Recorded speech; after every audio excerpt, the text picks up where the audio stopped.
Well, hey, Cascade Church, welcome to another Wednesday's Word. This past week, we saw something happen in the book of Leviticus called the Year of Jubilee. It happened meaning that Moses wrote it down, but historically, we have no record that it actually happened, which is heartbreaking. Here's what the Year of Jubilee was about.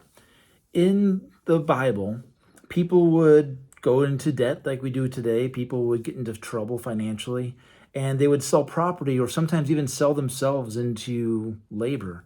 If you saw Far and Away, you saw Tom Cruise do something very similar to that, where he promised himself to work through some land. And often those can become a lifetime of slavery. Not just the racial based slavery that we saw in America, which was abhorrent and the Bible never condones, not at all. There's no kidnapping, no racially motivated slavery. It was always based on poverty. And here's the thing, in the year of Jubilee, slaves were supposed to go free. Debts were supposed to be paid. So if you mortgaged your house and had to sell your house to pay off your debt, at the year of Jubilee, you would get your family home back.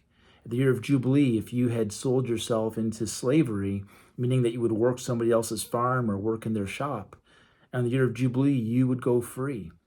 There was no lifetime. There was no extended period where your whole family and your kids and grandkids would all be slaves. That was unseen and unwanted by God. God was saying that, okay, I'm going to allow provisions because people go into debt, people make mistakes, and then we can help each other by selling property, by giving them work. And slavery was far different than the beating and whipping that we saw in the antebellum South. It was much more like a sharecropper would be. Still not the life you'd want, but it would be a life where you would survive and you'd have food and shelter for you and your family until you could pay off your debts. And then you're supposed to go free. And we never see it happen. Now, an argument by silence means you argue from what doesn't happen, so we have to be careful there. It could have happened and they never recorded it, but we have no recorded year of Jubilee.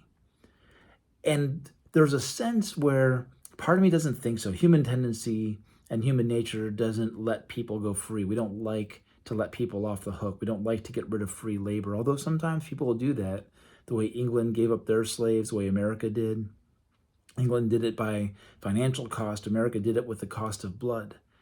But I think the whole sense of the year of Jubilee is it's setting people free. You follow the whole arc of the Bible. We started as free people in a garden, and we chose to put ourselves into slavery. We wanted to know better. We wanted to do what God told us not to do. And so through our own actions, we began to accrue debt. Debt that the only price to be paid would be death. Jesus says, or God says in the garden, the day you eat of that tree, you will surely die. Now there was a problem because we didn't immediately die. God allowed us to live.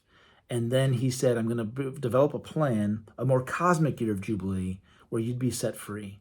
Someday a child will be born who would stomp the head of the serpent.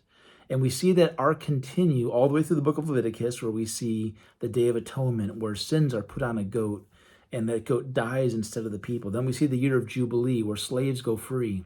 And through all the laws of cleanliness and uncleanliness and all the stuff that we can get lost into, there's a theme building that will be ultimately fulfilled in Jesus, where he sets us free.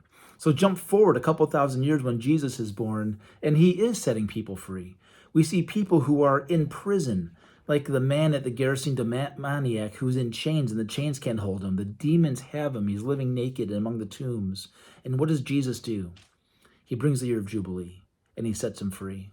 You see people in the wilderness who are hungry and they're wondering, is this going to be like Egypt where we're in bondage, where we're wandering like the exile from Egypt or the exodus from Egypt, where we're hungry and waiting for manna. And instead he provides abundance and leftovers as well. And so we begin to see that Jesus is constantly bringing these tastes and foretastes of freedom. One of my favorite books in the Bible is the book of Hebrews, and it does such a great job of showing that Jesus fulfills everything that the Old Testament was hinting at. On the road to Emmaus, Jesus took the Old Testament and said, I'm going to show you how everything is fulfilled.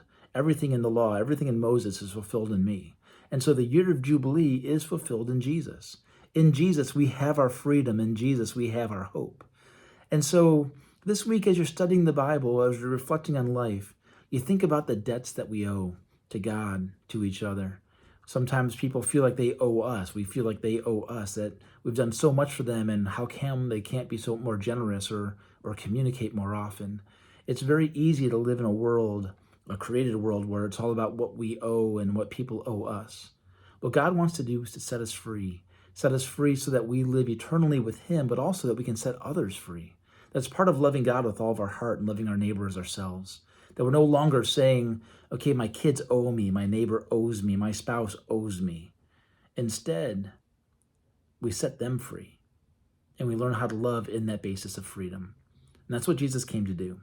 So that's all I've got for this week. If you have any questions, feel free to reach out. Love answering your questions. If not, we'll talk to you next week. God bless.